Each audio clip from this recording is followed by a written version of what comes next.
Welcome to another episode of the Growth Focus podcast, where we bring together tech leaders from all across the globe to share their time, their insights, and their business expertise to help you grow your business. My name is Gary Lafferty, your host and creator of the Growth Focus Partnerships, where we help tech founders build better relationships, stronger relationships, close bigger deals, and be seen and heard as the number one authority in their field. On this episode, we're going to be talking about pivoting. We're going to be talking about growth from Silicon Valley. We're going to be talking about how do you take what you have in mind and grow it to a point where you not only can have one exit, but potentially several exits. So if you are anywhere in there or you are just interested to see what our guest has got today, make sure you stick around because we've got such a great episode. So that being said, without further ado, Canz, it's absolutely an honor and a pleasure to have you on our show today. Why don't you start off by introducing yourself and tell us what you do? Thanks so much for having me, Gary. Michael Canzoneri. I've been going by Canz since the first day of first grade. So if you're watching this and you know me personally, you know the story because I've talked about it many times. I am right now the co-founder of DataSqrl, which is a neuromorphic sticks in my head because I've been reading about it so much, which is a new type of architecture. It's a neurosymbolic data platform, and it sounds really academic and really high tech, and it is, but in simple terms, it is the connective tissue between AI and data. And a lot of people are like, hey, doesn't AI already have the data? Not really. So it's a really challenging thing. And so I joined my co-founder about a year and a half ago on this journey. And it was just what I was looking for after I took my second semi-retirement. Because I've pivoted a lot in my career, and purposely so. Well, we're looking forward to delving deep into that and to your history. So let's dial it back so people get to know you a little bit more. You've had fascinating path, Canz. You're from Oracle certified everything to Silicon Valley unicorns to co-founding, as you say, DataSqrl. So looking back at your vast career, what patterns or decisions helped you accelerate that sort of growth journey the most? A rather personal one, fear, which I think if you talk to a lot of people and you can reduce a lot of things, I think, to running from pain or running to pleasure. And I've been very fortunate in my career. I have a wonderful life. Throughout my career, I basically said, I want to do something that pays the bills, but is also something really interesting to me. And I don't want to be stuck doing something that I find really boring, because what I have found about myself is when I'm very bored or when I'm shackled, I like to say, I become a sub-average player. Interesting. Yeah. And the fear part really comes in from that. But also, I tell this all the time. I was couch surfing for about a year and a half in college. I was quasi-homeless. My dad started a business. We had a nice house in the Pocono Mountains in Northeast Pennsylvania. And about right as I started college, the business took a nosedive, and before I knew it, we lost the house. So I was staying with girlfriends, staying at my school. For some reason, I was able to get through Penn State. So that fear, whether it's good or bad, is a motivation. So I constantly look at how do I keep myself employed, but also do something that really brings out the best in me. Yeah, that is a really great way of looking at things. And I'll just dial it back again a little bit, where you said, we always have fear, the motivation of running towards fear or running towards pleasure or running away from the pain. But this is one of the things I know when you and I have spoken before, Canz, we've talked about this. One of the challenges that we see with especially founders, they've got a great vision, they're running towards this pleasure. But what tends to hold them back usually is the shackles of the pain. They realize they shouldn't be in there. They realize that's probably a path they should no longer be on, but they're shackled to it. And as much as they want to move towards the pleasure, move towards the new journey, they get stuck with these shackles. What insights have you got that you could share with us in order for these founders to say, right, maybe I am on the wrong path and I do want this new place? What advice can you give them? Yeah, I'm actually I'm doing a little mini-series podcast about this very topic that I think is really important for entrepreneurs and people in general, and it's mentorship. Find somebody who is going to mentor you in the right way. And that person, and one of the things I talk about quite often is you can have multiple different types of mentors, but one of them that you need is the pessimist. and someone who could tell you, oh, that's not going to work. Or you also need somebody who is going to be very truthful with you because they care about you. Do you know what? My dad was that. It's so true. And I've got coaches and I mentor people and I've been mentoring people for years and I have multiple coaches. But my dad was the first one. He was almost like the sounding board. I take it to him first. And he would always be the Yeah, pessimist, the forever pessimist. This guy was a major volunteer within, he'd rather volunteer his time than build something, but he was looking after people all the time.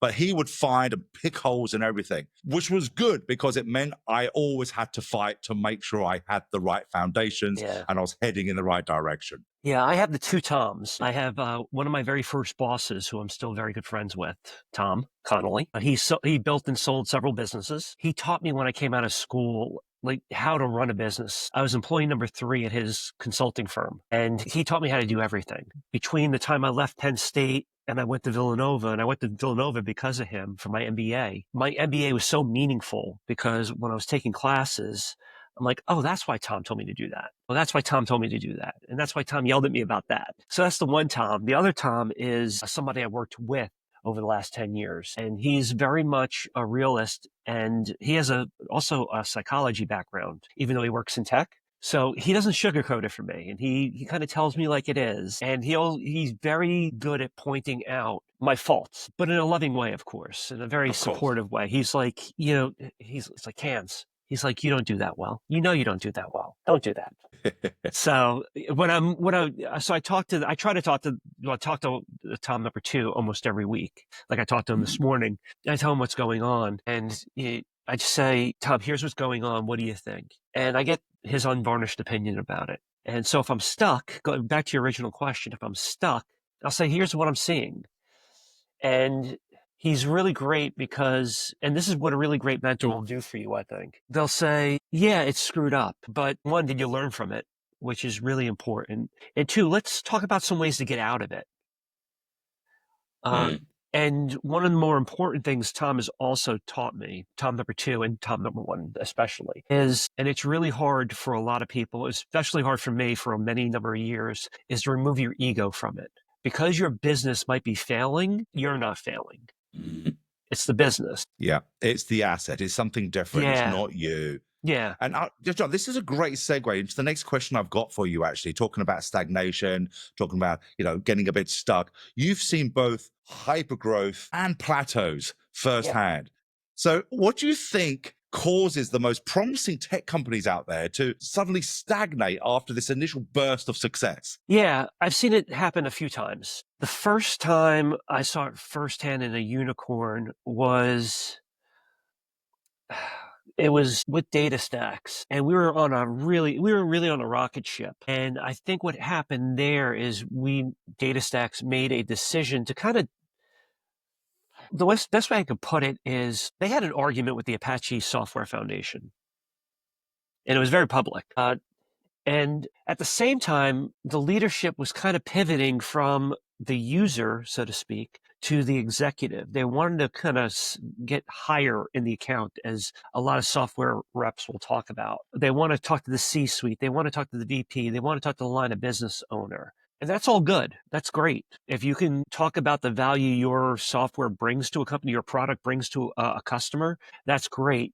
But what I think was happening there, and they didn't realize, is it's a very technical product. And the C-suite, they don't understand the technology piece. They understand they have to pay for it, and they understand sometimes the value they get out of it, but they don't care about the bells and whistles and the theory behind it. So it was almost like as if they abandoned their core customer, which was the developer. And I think a lot of times you have to really take the perspective of, especially with software companies, a lot of times I look at the cool problem we solve. And not that what the customer's really thinking is, they're thinking more of a higher level, if you will. Like, don't make a better database, make a better database user.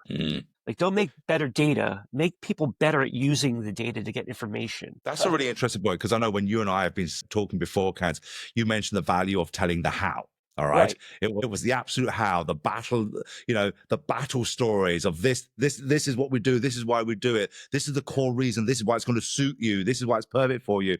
How do you use storytelling in business today to cut through the noise and engage potential buyers and partners, and Yeah. stand above what everyone else is saying? Yeah. Yeah. I always use Simon Sinek's three circles, the golden circles: why, what, and how. And when I'm telling a story, I really try to focus it on why first and tell that. But what I've often found is what is it is a really good way to start. What is the problem? What is the pain I'm trying to solve for you? And by the way, I always mess this up as well. This is 20 something years into my career. I've presented to thousands of people in front of several thousand people many times for sales kickoffs and what have you, and company kickoffs. And I still mess it up all the time.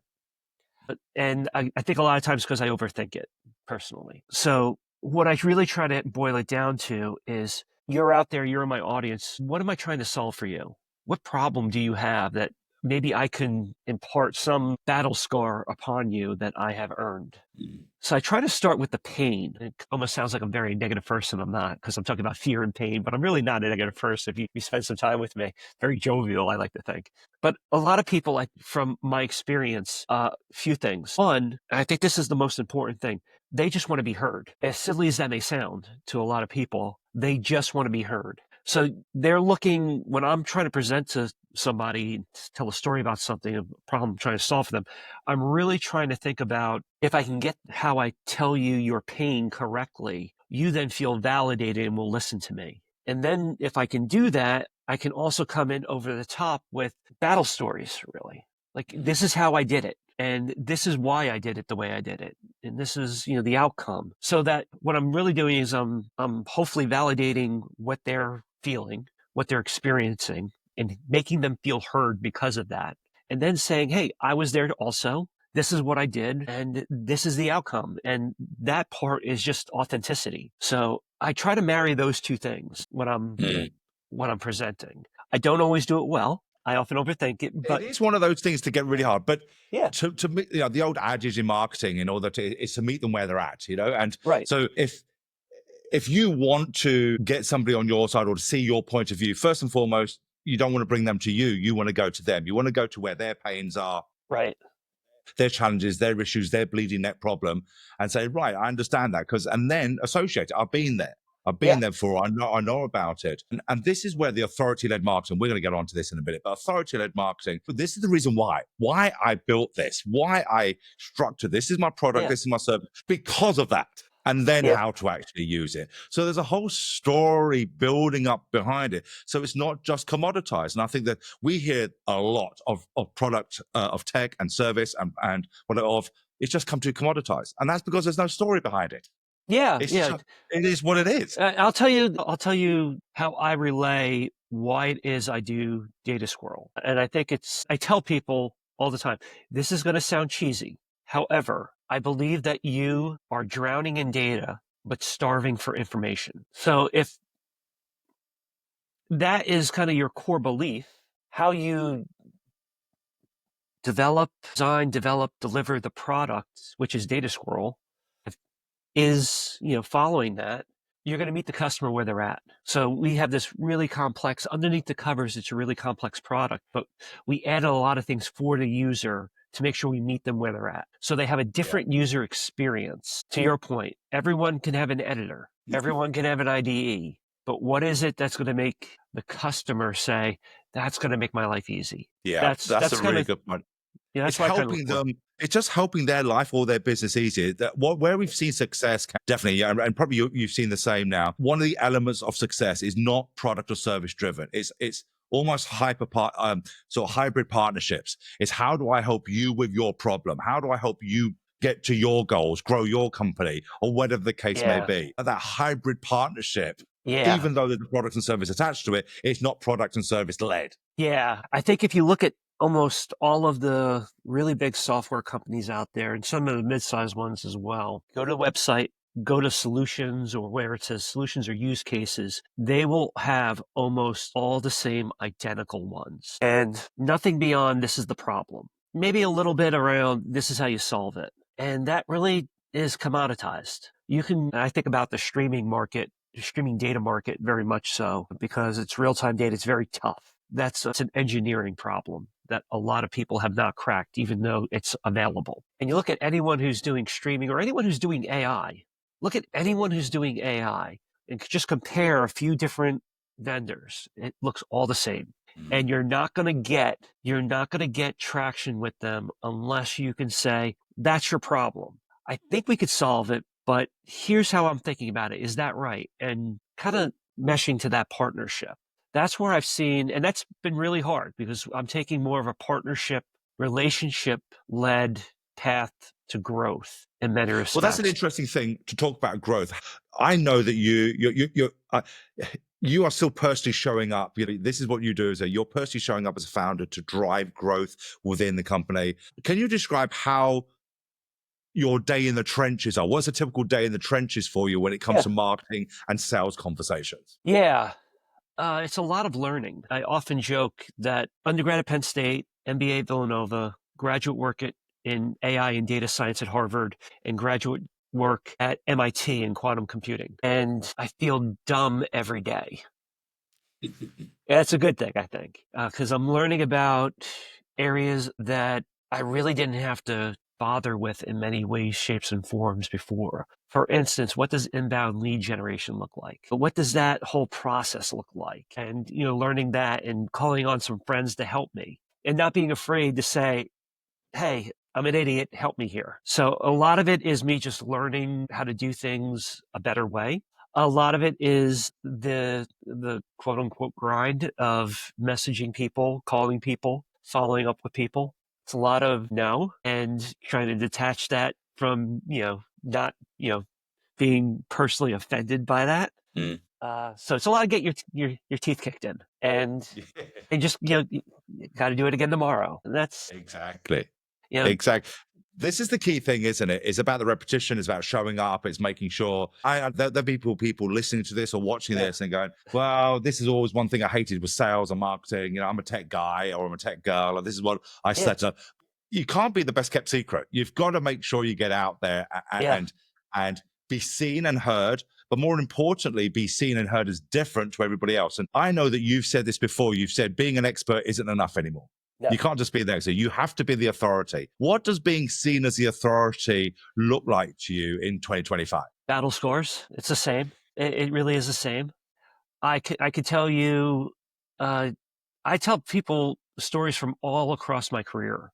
When I was at Confluent, the Apache Kafka company, when I was at Gartner, I did a lot of really interesting work at Gartner. Even though it's 15 years ago, I learned a lot of different things there where I do a lot of storytelling with that. So a lot of it is just being able to share these stories that are relatable to everyone and also being kind of vulnerable and saying, I didn't know this at the time, or I didn't know that. And here's how I messed up. And I'm sharing this with you. And a lot of times when I talk to customers, just people in general, what I'll say is, I often say to them first, may I offer you some advice? Because what I find is everyone will try to give you advice.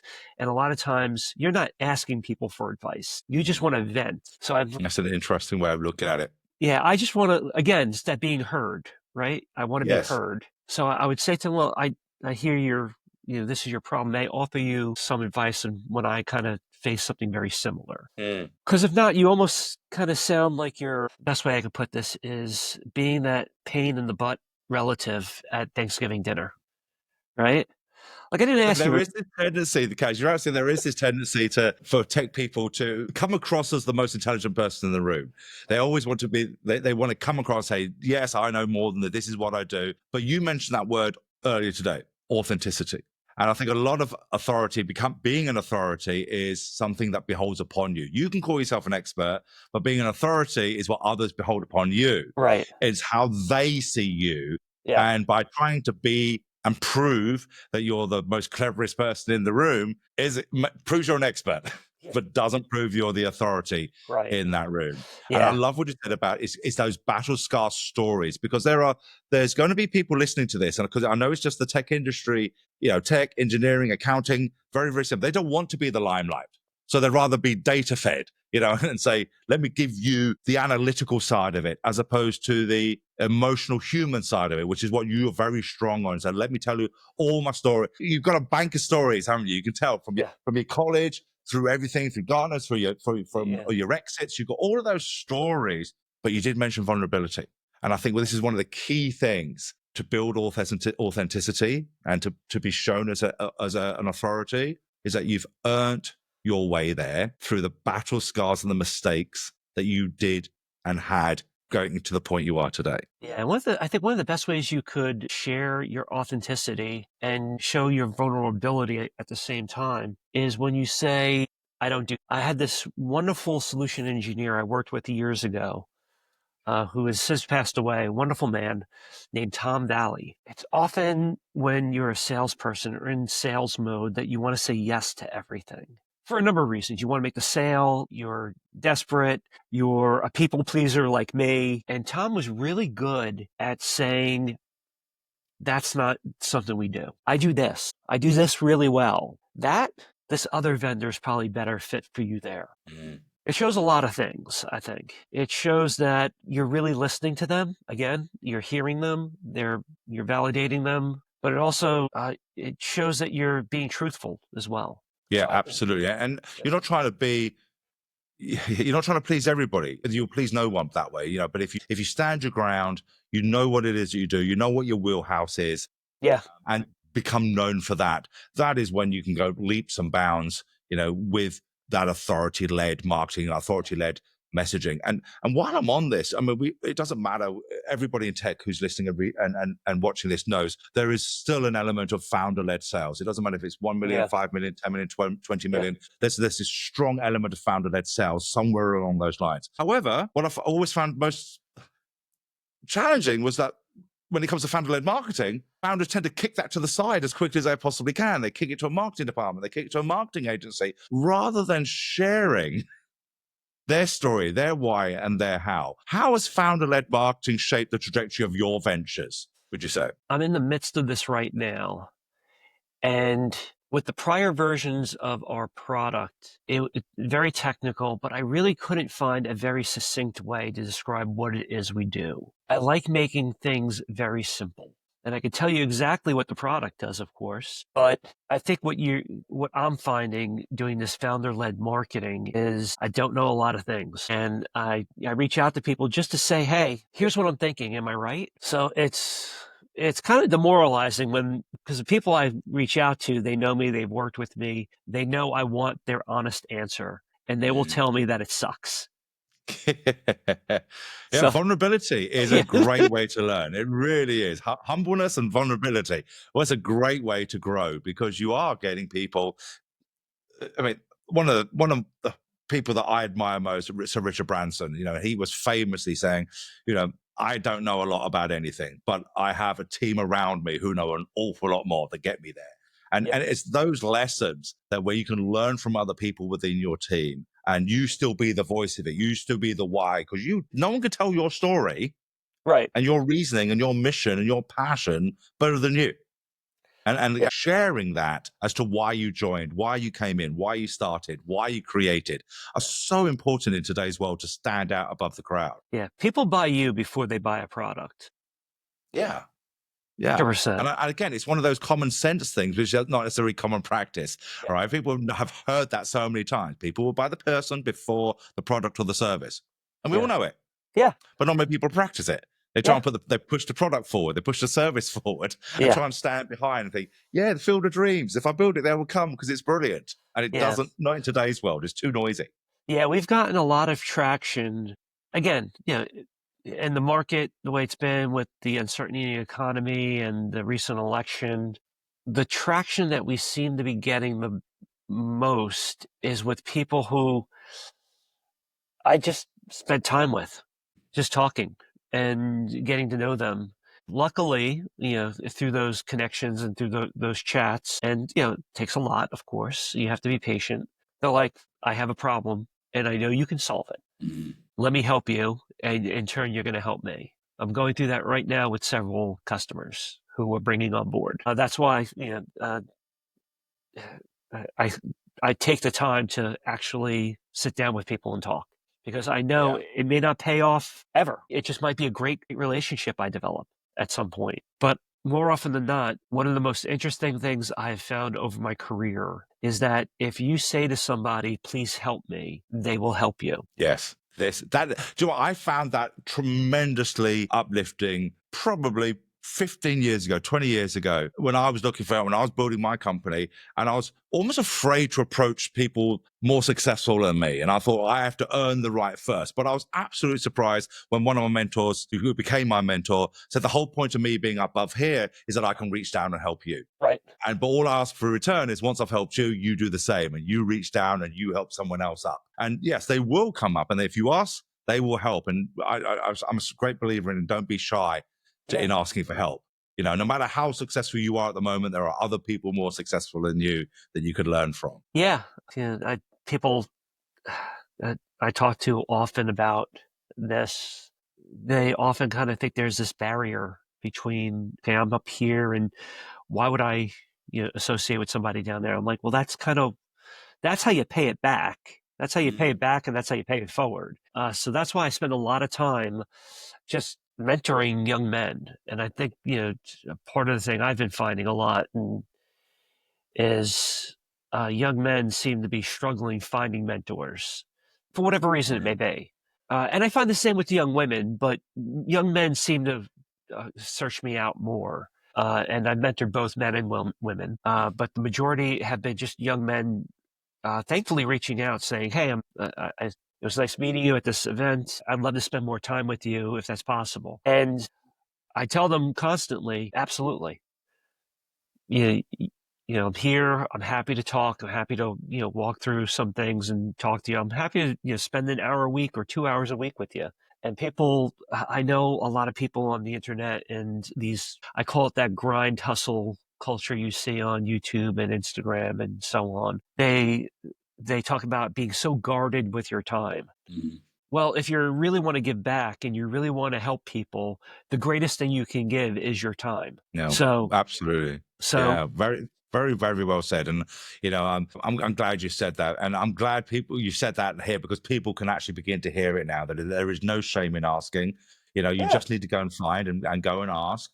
And like everything else, they might say no, but you'll always get a no if you don't ask. That's right. So you've got to get out there and ask. So this leads me to probably the last loaded question I have for you, Canz, today. It's like, throughout your very, very colorful career, very, very successful career, if you could go back and give young Canz one piece of advice about being successful today. Young Canz could be any age. It doesn't really matter, but you're embracing everything you've taken on board today on your shoulders, and you turn around to young Canz and say, look, I've got one piece of advice for you when it comes to success. What would that piece of advice be? It's going to be something you've never heard before. Okay. Start journaling every day. I started maybe, I want to say 10 to 15 years ago, but in earnest about 10 years ago, every day. Literally, as a matter of fact, you can see that. This is my journal. Every morning, 10 minutes. And other people say other things, I know, and they're all right, I think. But this is something different that I share with a lot of people. Is I was, in many ways, still am just egotistical, like most people, I think. Very egocentric. One of the biggest complaints I got from one of my old bosses, who was a great guy, we just, butted heads a lot. And rightfully so, I was wrong. He was right, I was wrong. Was basically my lack of self-awareness. And I like to think I turned that around a good bit from feedback I've gotten from people. And it's all due to the fact that for 10 minutes every morning, I sit down and I just kind of brain dump. I don't need, something to journal about. I'm just like, I'm eating eggs this morning. And from there, for 10 minutes on my laptop has a timer on it, I just write. This morning, I'll share this one little funny thing. This morning, my son, who is 9 and autistic, was playing with my wallet, and out dropped, I don't know if you could see that, a pick and a ticket. The pick is from Robert Trujillo from Metallica, when I was in the front row of a concert in Hollywood, Florida on November 4th, 2021. I left it in there, and I wrote about it previously, but I never got it. Got the pick in there. And the ticket is from the very first concert or very first event period at the Chase Center in San Francisco. And it was another Metallica concert for S&M2, that album that became S&M2. Journal every day. It reminds you of a number of things. It reminds you of things you've done. It helps you see a different perspective. Remember, I was talking about looking at the solution versus the product, and the problem versus the product, and kind of stepping away from your product and seeing the actual solution. It does the very same thing for you in many different ways. So I think if I were to go back in time and say one thing to my younger self, it would be develop that habit of journaling much sooner, because it will help you in a multitude of ways. Well, as a journaler, I was very late to journaling. I didn't start journaling until I was in my 40s. And my wife made sure I actually did it. And, we sit down every morning and we actually journalize it. And like you said, most of the time I don't know what I'm writing. I really don't know what I'm writing. And I'm like, stare at it, boom. But you just got to start somewhere. I went, wow, this coffee's hot today. And then boom. And then you're off again, right? Yeah. And I love the fact that one of the benefits is that for me at least, is that I begin to become more grateful for what I have. When I can see not just work, not just clients, just grateful for the morning, right? And grateful for I can have time to work out. It's just silly little things. But it just breaks that monotony of being burnt out, That's it. I typically, within that entry every day, I have something I'm grateful for. And I kind of make notes as well. I almost index the journal and saying, today I learned this, and I'll make a little entry in the back of the book on, I learned this, I traveled here, this happened. So I have like events, learnings, quotes I find they're really interesting. I kind of collect them. And like, for instance, at the end of the year, I look back at the year and say, okay, how many things did I learn? How many events transpired? How many times did I travel? Like last year, I traveled over 27 times. And just be grateful for the fact that I can say that, and all the fun places I've been over the last year, just alone. It's amazing. Yeah. And I say that's what I said. It's looking back, because we get so busy being busy, that we just forget to look back and look at the stuff we've actually achieved personally, as a person, as a human being, as a man, as a woman. Just as opposed to the entrepreneur, as a founder, as a boss. It's who we actually are. Well, I think, Canz, look, it's been an absolute pleasure having you on today. Same here. You've shared so much today, and I'm really, really, really honored to have had you here today. Thank you very much. Thanks so much for having me, Gary. If people want to get hold of you, what's the best way of getting hold of you, Canz? LinkedIn is probably the best way. You can find me, my name right there, Michael Canzoneri. There's only about 4 Canzes or Mike Canzes in the world, 4 or 5. I know several of them. I can tell you there's a general, there's a lawyer in Long Island, and there's a software guy in Buffalo, New York, who I used to get his mail a good bit. Well, I'll make sure your LinkedIn is in the show notes. And as a side note, there is a Gary Lafferty. Although I'm in the States, there's a Gary Lafferty in the UK, and would you believe it? He is the European line dancing champion. It's definitely not me. Well, Canz, it's been an absolute pleasure. Thank you very much for being on the show today. It's been absolutely great. And ladies and gentlemen, thank you for joining us for yet another episode of the Growth Focus podcast. And as always, no doubt you have taken notes. You have had some real great sort of flashes of the obvious and thinking, wow, great insight. Write it down, please. But more than ever, make sure you take action on them. There's no point just taking knowledge in. Knowledge is not power until you take action. If you've learned something from Canz today, make sure you share it. Make sure you take action on it. But more importantly, make sure you share the episode so that everybody can learn from leaders like Canz and the others on this show. So until next time, keep being positive, keep striving, and more importantly, be profitable. See you later to the next episode. Bye-bye.